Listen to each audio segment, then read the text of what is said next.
Bom dia, fala galera, tudo bem com vocês? Espero que todos estejam bem, estejam em casa, estejam se cuidando, para que a gente passe o mais rápido possível por tudo isso e o quanto antes a gente possa se encontrar novamente no colégio, na sala de aula, na quadra. Enfim, também nessa aula gostaria de deixar um recado para vocês. Muitos alunos não estão realizando as atividades. Eu já mencionei na outra aula que as atividades são importantíssimas para que a gente possa avaliar vocês de alguma forma, para que a gente possa dar notas. Então muita gente não está fazendo, a gente bate na mesma tecla, todos os professores devem estar comentando sobre isso, que a nossa forma de avaliar nesse momento com essas videoaulas são através das atividades. Então a gente pede para que vocês façam, vocês executem, mandem para a gente, para que vocês tenham nota, ok? Então vamos dar continuidade. Seguindo o conteúdo da apostila, ela vem abordar um conteúdo que é os riscos da musculação na adolescência. Então, até um pouco tempo atrás, os especialistas seriam unânimes em proibir a musculação durante a puberdade. Porém, alguns médicos especialistas em adolescentes têm substituído a proibição por uma recomendação a de ter o cuidado com a quantidade de peso nos exercícios e acompanhar o que é feito na academia. Então, com o passar do tempo, vários médicos especialistas estão desenvolvendo alguns métodos, principalmente sendo passado para os profissionais da área, para que a musculação possa ser trabalhada na adolescência. Não só musculação, mas qualquer atividade física possa ser trabalhada na adolescência, mas desde que seja da forma correta, uma forma moderada, que esse acompanhamento, essa pessoa que acompanhe, ela tenha o conhecimento da capacidade do adolescente. Por quê? Porque isso, com o passar do tempo, pode afetar o crescimento, pode vir a ocorrer lesões, porque o adolescente ele não está com a sua maturação completa. Então, por isso que até um tempo atrás os médicos não recomendavam, em hipótese alguma, as atividades físicas, a musculação na adolescência. Com o passar do tempo agora a gente já encontra vários locais que aceitam, porém esse acompanhamento tem que ser rigoroso para que ninguém, nenhum adolescente, venha a ter lesões, venha a sofrer fadiga, venha a ter algum comprometimento no futuro. Os riscos da musculação na adolescência são diversos, como eu comentei anteriormente. Aqui na apostila ela aborda um pouquinho para a gente que se não é para ganhar músculo, para que serve a musculação nessa fase? Assim como outras atividades, ela evita o sedentarismo, melhora o condicionamento cardiovascular, a flexibilidade e as habilidades motoras. Aumentar a massa muscular, no entanto, só pode se tornar objetivo após o pico de estirão do crescimento, quando o corpo deixa para trás as feições infantis e ganha as características adultas. Então, o ganho de massa muscular ele só pode ser realizado na musculação na academia depois de uma certa idade, que nas meninas normalmente ela costuma ocorrer entre os 12 e 14 anos e nos meninos entre os 14 e 16 anos. Além disso, o menino, por exemplo, não possui nenhuma testosterona, que é suficiente para ganhar massa muscular. Então, nessa fase que o texto aponta para a gente aqui, é uma fase que já pode pensar em começar a ter ganhos musculares. Antes disso, você vai fazer uma atividade da musculação em forma de não de recreação, mas de uma forma que você esteja praticando uma atividade, diferente do objetivo depois dessa maturação, depois se estirando o crescimento. Depois disso, você realizando a atividade de musculação com objetivos próprios, você não vai ter esse problema de lesões, de atrapalhar no crescimento. Então, por isso que estudos comprovam que após essa idade, após esse estirão, se pode realizar a musculação de uma forma mais concreta, mais elevada do que com idades anteriores. O risco de começar a musculação antes do auge do estirão, com o objetivo de ganho de músculos, o que implica o uso de cargas pesadas, é de um sério prejuízo ao crescimento e de ocorrer danos à coluna. É preciso ter em mente que a musculação não é proibida, mas deve ser feita dentro dos limites dos adolescentes, diferente dos limites do adulto. O professor de medicina esportiva da Universidade Federal de São Paulo: não se pode impor grandes sobrecargas de peso em estruturas que ainda não estão completamente maturadas. Porque isso é importante escolher bem o lugar para a prática. Algumas academias oferecem treinos para quem tem entre 10 e 16 anos. Eles são baseados em exercícios simples, de menor intensidade e sem carga, ou com pesos mínimos. Segundo os especialistas, o peso máximo a ser usado na musculação para os mais novos não deve ultrapassar 5 kg. Segurar os anseios dos adolescentes também é fundamental e deve ser prioridade do profissional responsável pelo jovem. Então, na idade da adolescência, muitos querem entrar na academia para quê? Para ficar fortão, para ficar bombadão, ficar com o abdômen trincando, mas não é bem assim que funciona. Existem os riscos que pode ocorrer essa atividade mal executada. Pode ser que no primeiro momento não se sofra com isso, mas com o passar de meses, o passar de anos, esse treinamento mal executado anteriormente pode vir a causar sérios problemas. Não é só a musculação, porém que é feito de maneira errada. Então aqui a gente tem alguns exemplos nas imagens de algumas atividades, né? Eu coloquei aqui alguns dos principais esportes que a gente tem: o futsal, o basquete, o vôlei, que o risco que essas atividades esportivas mal executadas também pode acarretar em sérios problemas, como você fazer um trabalho físico excessivo, exaustivo, pode ocasionar a fadiga, a lesões. Então tudo isso que é em excesso, que não é trabalhado de forma correta, com o passar do tempo pode vir a acarretar em problemas sérios. Com base nesse texto anterior que a gente viu dos riscos da musculação na adolescência, é possível afirmar que os exercícios físicos eles são importantes em todas as fases da vida, desde que realizados de forma segura, conforme o limite de cada um. Então, cada um tem o seu limite, cada um tem a sua forma de realizar as atividades. Também pode afirmar que a musculação em si ela não causa danos ao crescimento ou à lesão ao corpo do jovem ainda em desenvolvimento, mas sim a forma como é trabalhada, como já foi falado anteriormente. Por isso é importante conhecer as indicações para a prática da musculação em cada faixa etária.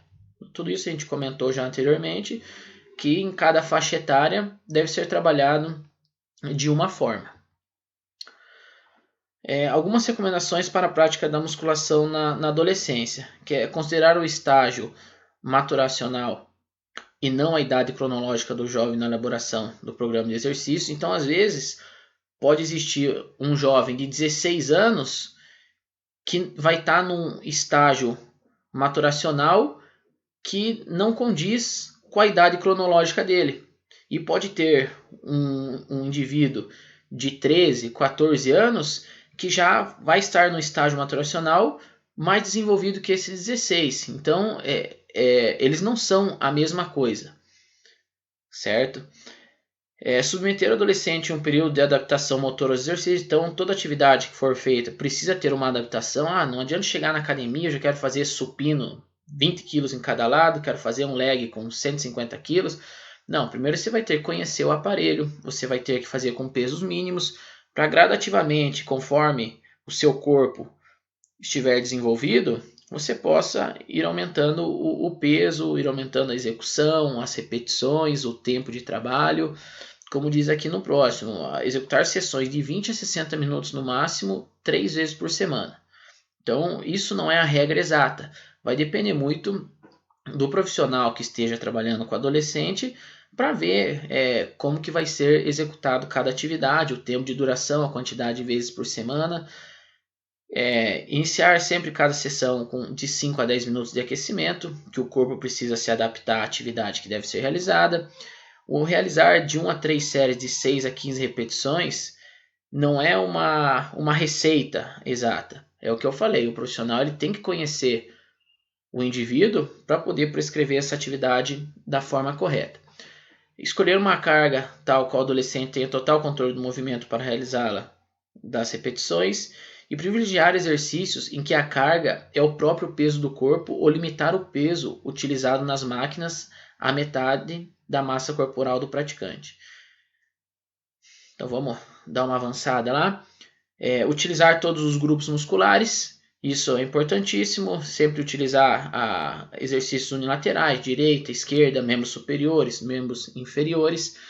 Trabalhar com movimentos com amplitude total. Aumentar a resistência gradual, quando houver ganho de força. Realizar a volta calma com exercícios de baixa intensidade. Então são alguns fatores que são importantíssimos para quando um adolescente, um jovem, quer iniciar a prática de atividades físicas em academia. O importante disso tudo é saber procurar um local que tenha comprometimento com o cliente, um profissional que saiba o que está fazendo, não deixe largado, fazer de qualquer forma, para que realmente os objetivos sejam claros e sejam ganhos. Né? Não tenha aquele negócio de você ir para lá, ficar largado no canto e não ter ganho nenhum. O que vai acontecer o que tem acontecido em todo tipo de academia. Você vai, tem 50, 60 pessoas, tem 1, 2 profissionais, e o que acaba acontecendo? Fica largado no canto, você percebe que não está tendo ganho no seu objetivo e acaba desistindo da academia, como é muito comum. Eu não lembro se para frente eu coloquei aqui até o outro texto que a apostila traz para a gente, que fala que o Brasil caminha para assumir a liderança mundial em número de academias. Então, assim, não adianta só ter uma quantidade enorme de academias se você não tiver profissionais qualificados, comprometidos, para que essas pessoas fiquem dentro da academia. Todo mundo quer o quê? Quando fala para os jovens hoje em praticar atividade física, a primeira coisa que vem na cabeça deles é a academia. Por isso que o crescimento é gigantesco, porque todo mundo acha que a melhor forma de eu praticar atividade física é indo à academia. Porém, isso não é verdade. Você pode jogar bola, você pode jogar um vôlei, você pode caminhar, você pode correr. Diversas formas de você praticar exercícios que não seja só a academia. Aqui ele traz em números a quantidade de pessoas que praticam academia no Brasil, nos Estados Unidos, que a crescente que o Brasil teve, para que chegasse ao ponto de se tornar o país com o maior número de academias e praticantes de academia. As academias de ginástica elas surgiram sobre o enfoque fitness, que era caracterizado pela ênfase no condicionamento físico das pessoas. A maior parte do dono das primeiras academias eram halterofilistas, que para quem não sabe são realizam levantamento de peso, e atletas, que de acordo com Fábio Sabá, o fitness enfatiza a dimensão biológica, que está ligado ao desempenho físico e atlético, e tem como objetivo principal a melhoria estética do indivíduo por meio de programas de emagrecimento e de aumento da massa e do tônus muscular. Segundo Roberto Pereira, com o desenvolvimento das academias de ginástica como um negócio lucrativo, a visão antes restrita ao fitness foi ampliada visando atingir um público maior. As academias foram obrigadas a deixar de focalizar apenas a busca pela estética, que estaria ligada a pessoas jovens, passando a enfocar homens e mulheres com idades mais elevadas que buscavam algo além do corpo sarado. Então, dessa forma surgiu o conceito wellness, que não exclui o fitness, mas engloba. Engloba o quê? Que a academia, no começo, ela tinha só esse fim, que as pessoas iam para ficar sarada, para as pessoas que já eram fortes queriam aumentar a massa muscular, e hoje em dia a academia ela não é só para isso. Como eu citei anteriormente, a crescente do número de academias, que as pessoas elas procuram academias com qualquer objetivo. As pessoas idosas com objetivo de manutenção de massa muscular. Existe pessoas procurando a perca de peso, existem pessoas que procuram um condicionamento físico melhor, pessoas que procuram academia para melhora da saúde, porque não é só a parte física que envolve. A atividade física faz a pessoa melhorar diversas doenças, hipertensão, diabetes, várias doenças que são relacionadas com a atividade física que fazem com que isso melhore. Nas academias que seguem esse paradigma, existe uma preocupação não somente com a realização dos exercícios, como também com a conscientização dos alunos em relação aos prejuízos que a prática em excesso pode causar, aos problemas causados por anabolizantes, a importância da alimentação adequada, entre outras ações para uma prática segura. Com base nessas informações, pode entender que o wellness tem uma visão macro do ser humano, pois o considera como um todo. Trata-se de um conceito que se materializa por meio de um estilo de vida, fundamentado em escolhas pessoais e que vão além das dependências das academias de ginástica. A gente avançando isso, vamos ver um pouquinho sobre o Pilates, que foi implantado na academia. Inicialmente, ele era uma atividade que priorizava as pessoas para uma recuperação de lesão, para uma melhora na postura. Era uma área voltada apenas para a parte da fisioterapia. E com o passar do tempo, ela começou a ser praticada por várias pessoas, por educadores físicos começaram a tomar conta também do Pilates, porque ela é uma atividade que se pode ter ganho muscular tanto quanto a academia. Então aqui o texto traz para a gente que o Pilates é uma das práticas corporais relacionadas ao conceito wellness. Você já ouviu falar sobre essa prática corporal? Trata-se de um conjunto de exercícios de fortalecimento muscular e alongamento que utiliza principalmente o próprio peso do corpo na execução dos movimentos. Seus principais objetivos são aumentar a flexibilidade, a força muscular, melhora da respiração, corrigir a postura, a prevenção de lesão, a redução de fadiga e estresse, além de potencializar a autoestima e o controle emocional. Então o Pilates ele foi desenvolvido pelo Joseph Pilates, um jovem que por ter tido problemas de saúde na sua infância, ele cresceu sabendo da importância de aderir a hábitos saudáveis. Então, ao trabalhar incessantemente na procura de equilíbrio, forma física e bem-estar, ele criou a própria metodologia de exercícios, com base na experiência obtida em uma enfermaria durante a Segunda Guerra Mundial, com instalações de molas e resistências nas camas de pacientes, possibilitando-lhes de recuperar a mobilidade e a força ainda durante a hospitalização. Joseph preferiu aperfeiçoar sua teoria e criou um estúdio para colocar suas ideias em prática. Atualmente existem milhares de seguidores de seu método espalhados por todo o mundo, o que revela a eficiência desses exercícios.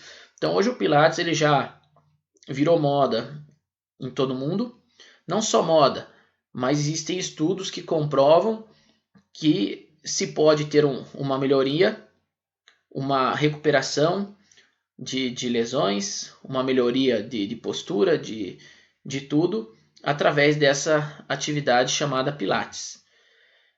Geralmente as aulas de Pilates elas são oferecidas em estúdios.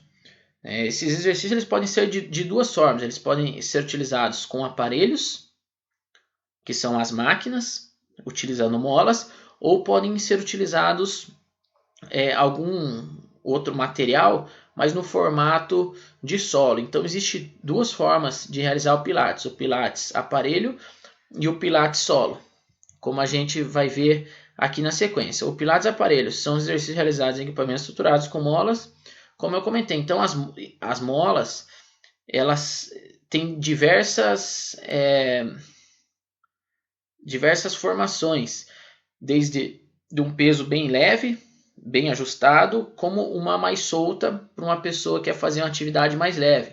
Então, qualquer pessoa, mesmo uma pessoa que tem uma estrutura, uma força grande, ela pode realizar porque vai ter a mola com aquilo que condiz com a força que a pessoa está procurando. Então as molas elas são ajustadas e existem vários graus para as pessoas.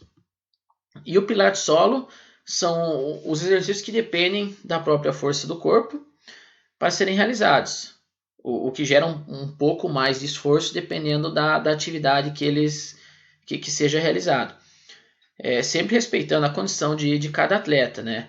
Alguns exemplos podem ser utilizados bolas, elásticos. Aqui embaixo a gente tem alguns exemplos de materiais que podem ser utilizados no Pilates solo.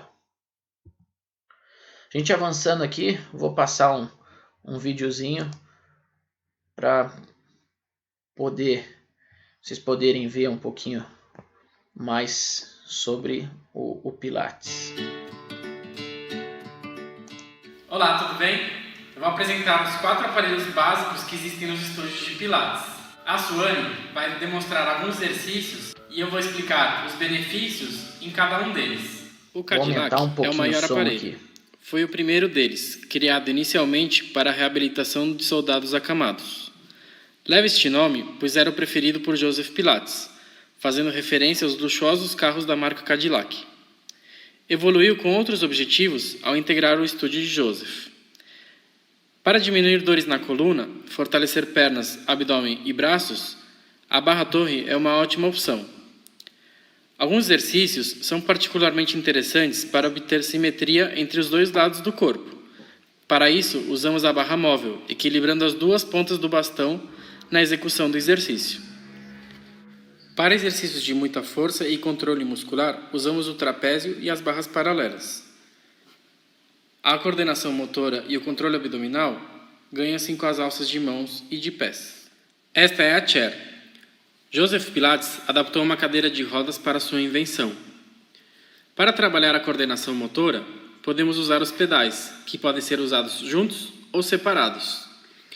O equilíbrio é bem trabalhado, pois o aluno tem menos apoio, já que a base dela é menor em relação aos outros aparelhos, exigindo de mais força e equilíbrio para executar os movimentos. Para dificultar ou facilitar ainda mais o equilíbrio durante os movimentos, você pode se apoiar ou não nas barras paralelas. Estas mesmas barras são excelentes para o ganho de força para os braços. Muitos dos exercícios nas barras imitam os movimentos de ginástica olímpica. Evolua nas suas aulas para alcançar níveis maiores de dificuldades na chair. O ladder barrel é a junção de uma escada com um barril. Com este aparelho, podemos gerar alongamentos bem avançados, obter uma ótima mobilidade da coluna e uma fantástica força abdominal. Conseguimos isso, pois a diferença deste aparelho com os outros é o arqueamento, já que os outros são todos retos. O controle e força do corpo no barrel é similar aos exercícios de solo. No seu formato original, não existiam as molas para variação. Este é o Reformer. Seu nome original era Universal Reformer. Com este aparelho, a ideia de Joseph Pilates era reformar o corpo como um todo. O ganho de equilíbrio é ótimo neste aparelho quando os movimentos são executados em pé, já que o Reformer tem um carrinho que desliza por um trilho, o que causa uma grande estabilidade no corpo. Exercícios de coordenação motora são conseguidos através do uso das cordas com as alças de mãos ou pés. A força e resistência muscular é dada através das molas que são presas no carrinho, respeitando a individualidade do aluno e do exercício. Podemos alongar e fortalecer todo o corpo, abdômen, coluna, braços e pernas, variando as posições dos exercícios em pé, ajoelhado, deitado, sentado ou suspenso. Portanto, no Reformer é possível gerar uma grande variedade de exercícios. Convidamos você a sentir e experimentar todos os benefícios que o Pilates pode te trazer. Toda segunda e quinta tem vídeo novo no canal. Se você Então vamos parar aqui, voltar lá para a nossa aula. E agora eu vou passar a atividade para vocês. Relembrando, pessoal, a primeira atividade pouquíssimos alunos fizeram, são atividades simples e é a forma que nós professores estamos tendo de poder avaliar vocês. Então a atividade que eu vou querer que vocês façam é a seguinte: eu quero que vocês pesquisem 3 exercícios referentes ao Pilates aparelho e 3 exercícios referentes ao Pilates solo. Então, nós vamos pesquisar 3 exercícios de cada e vamos descrever como que pode ser executado o aparelho que executa, qual que é o movimento, como é que é o nome do exercício. Então, eu vou querer que vocês façam 3 de cada. Além disso, eu quero que vocês escrevam 4 benefícios que a prática do Pilates pode proporcionar ao praticante, ok? Então, essa atividade ela tem que ser encaminhada para o meu e-mail, masestarão@gmail.com, e também eu vou pedir para vocês, muitos estão mandando a atividade sem nome, sem turma, e às vezes o e-mail não tem nada a ver com o nome de vocês. Eu não consigo identificar, e eu tenho que ficar mandando quem é o aluno. Então, se puderem colocar só o nome e a turma, já está de bom tamanho. Beleza, galera? Então é isso aí, a gente conclui nossa segunda aula teórica. Se cuidem, fiquem em casa, fiquem com Deus e até a próxima. Um abraço, galera.